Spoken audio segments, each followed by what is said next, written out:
August का, that is lecture number 10, that is related to function or mapping.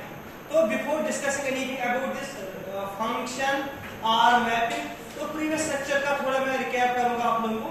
previous lecture में हम लोगों ने पढ़ा था इसके बारे में, symmetric relation के बारे में. Yes sir.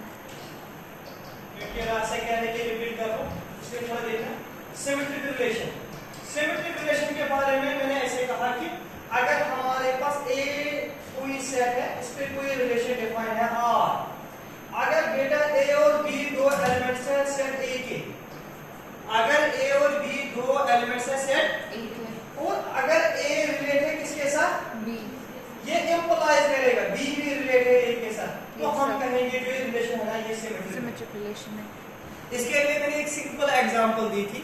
मैंने रिदा से पूछा था, रिदा राशा और आपके दरमियान क्या रिलेशन, इसने इनका आंसर था शी इज माय क्लासमेट. अब मैं जब राशा से पूछ रहा हूँ रिदा के और आपके दरमियान क्या रिलेशन, इसने कहा शी इज माय क्लासमेट. तो देखना ए किसके साथ रिलेट है बी के साथ, और वहां से मिला बी किसके साथ रिलेट है ए के साथ, then it is called symmetric relation, then it is called symmetric relation. अब देखना यहां पर मैंने कहा बेटा आप लोगों को मेरे पास रिलेशन ये है 2, 2 बिलोंग्स टू R. तो रिदा इसका मतलब है 2 रिलेटेड किसके साथ 2 के साथ, 2 किसके साथ 2 के साथ, है ना. 2 किसके साथ रिलेटेड 2 के साथ. देखिए आप लोगों ने कहा सर दिस एम्प्लॉय जो 2 है ना वो 2 के साथ ही रिलेटेड. Yes sir. लेकिन यहां पर हमें मिला 2 के बराबर. हां. अगर A किसके साथ रिलेटेड है बेटा B के साथ, एंड B किसके साथ रिलेटेड है A के साथ. लेकिन ये एम्प्लॉय करेगा A और B इक्वल होंगे फौजिया. अगर हमारे पास A रिलेटेड किसके साथ और बेटा मिलेगा B रिलेटेड है A के साथ, लेकिन ये इंप्लाइज करेगा A is equal to B, then it is called antisymmetric relation. Then it is called antisymmetric relation. Antisymmetric. This special case is नहीं, this is something different.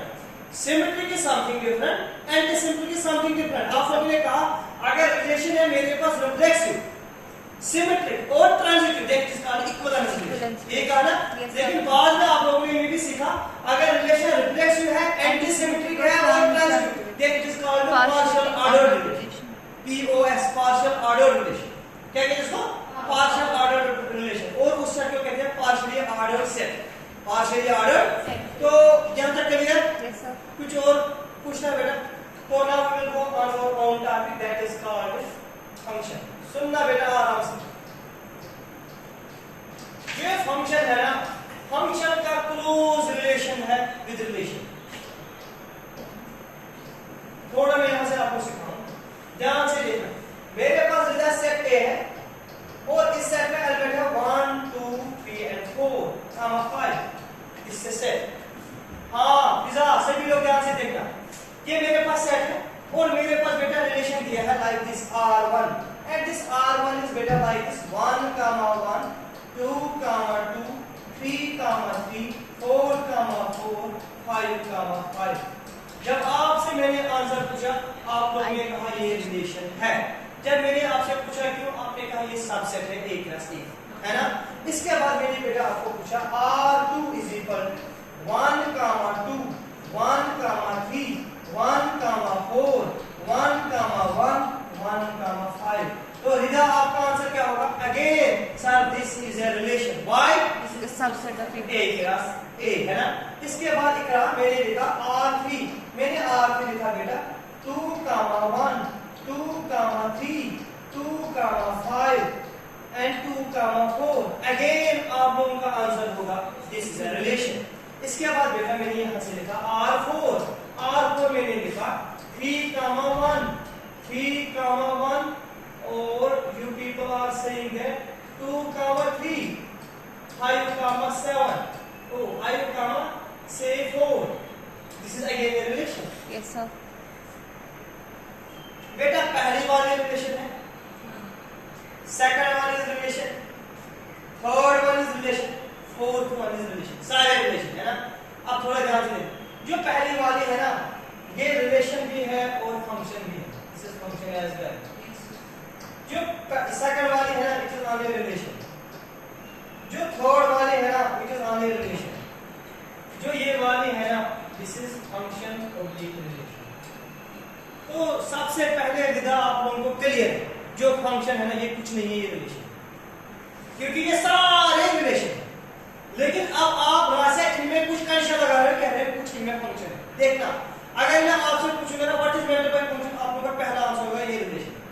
लेकिन आप इस रिलेशन में आप लोग कुछ टर्म्स एंड कंडीशन लगा रहे हो, तो आप लोग ऑब्जर्व करना। मैंने कहा आप लोगों को पहली वाली फंक्शन है और दूसरी वाली फंक्शन। सबसे पहले मैंने कहा चारों की चारों रिलेशन है। इसके बाद मैंने कहा आपको इन चारों रिलेशन में दो फंक्शन है, तो आपको थोड़ा माइंड लगाना, तो सोचना कि पहली वाली क्यों फंक्शन है। इसमें हमने देखा जो फर्स्ट कोऑर्डिनेट है ना, एक्स कोऑर्डिनेट पहला कोऑर्डिनेट वो रिपीट नहीं हो रहा। देखा, हाँ, 1 की इमेज क्या है, 1, 2 की इमेज क्या है, 3 की इमेज क्या है, 3, 4 की इमेज क्या है, 4, 5 की इमेज क्या है। 5, तो बेटा आप लोगों ने ऐसे कहा ये 1 2 3 4 5, तो फाजिया आपको क्या 1 2 3 4 5 ये इसके साथ, ये इसके साथ, ये इसके साथ, ये इसके साथ। पहले एक सेट के हर एक एलिमेंट को एक ही इमेज है, इसमें सेट बी में। ये भाषा देखना, जो दूसरा वाला है ना, आपने कहा 1 की इमेज क्या है बेटा, 2, लेकिन 1 की इमेज क्या है, 3, 1 की इमेज क्या है, 4, तो आपने कहा एक एलिमेंट जो पहले सेट का है इसकी एक से ज्यादा इमेज है, तो सर दिस इज नॉट। तो अब आप लोग समझ गए कि function means as relation in which every element of set A, in which every element has only one image in set B। हर एक एलिमेंट जो पहला वाला है first coordinate should not repeat, means जो x वाला है ना डोमेन वाला, उसको एक ही इमेज होना चाहिए सेट B में, then it is called a function. तो बेटा what is function? Function is special type of relation.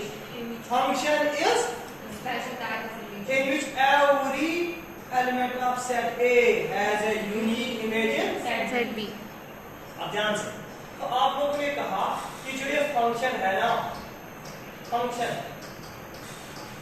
Is special type of relation, special type of relation.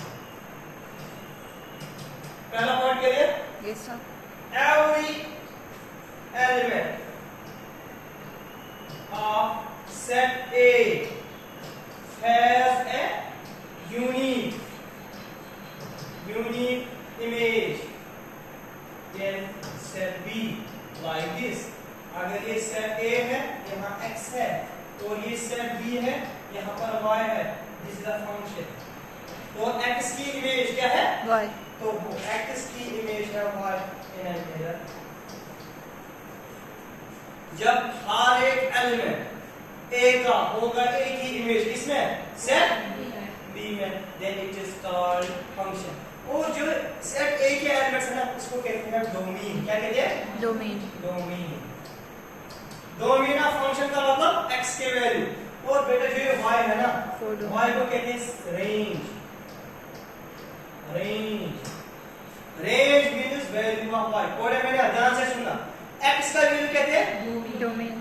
y का वैल्यू कहते हैं रेंज। और जो पूरा ये सेट B है, पूरा सेट B, इसको कहते हैं codomain. Set B is called codomain. Set B is called codomain. इंशाल्लाह कहना के लिए अब थोड़ा एग्जाम्पल। मेरे पास एक रिलेशन सेट क्या है A में एलिमेंट है A B C and D। मेरे पास रिलेशन दी है R1 A, B, A, C, D, C। मेरे पास दिया है R2 A, B, B, C, C, D, D, A। मुझे सबसे पहले बता इनमें फंक्शन कौन है? R2। तो मुझे बताओ R2 का domain A B C D। A B C D। मुझे बता range B C D A। B C D A। D पे A है ना? हाँ। मुझे बता कोई codomain B C D codomain A। होगा पूरा सेट, तो हाँ। उस पूरा सेट बनेगा A B C D। This is what called range of function, codomain of function and forever. ठीक है ना? तो अब बेटा आपके पास फंक्शन दिया है y is equal to fx। ये फंक्शन है y is equal to fx and it is 2x plus 3 कितना है? 2x plus 3। लेकिन यहाँ लिखा है x belongs to natural number, x belongs to less or equal to 6। x वो natural number है, कितने हैं? less or equal to 6। तो आपको x का वैल्यू है 1 2 3 4 5 6। तो मिलेंगे y के वैल्यू। तो मुझे इसका डोमेन निकालो, इसका रेंज निकालो, इसका फंक्शन। ओके। नेक्स्ट लेक्चर में हम पढ़ेंगे टाइप्स ऑफ फंक्शन।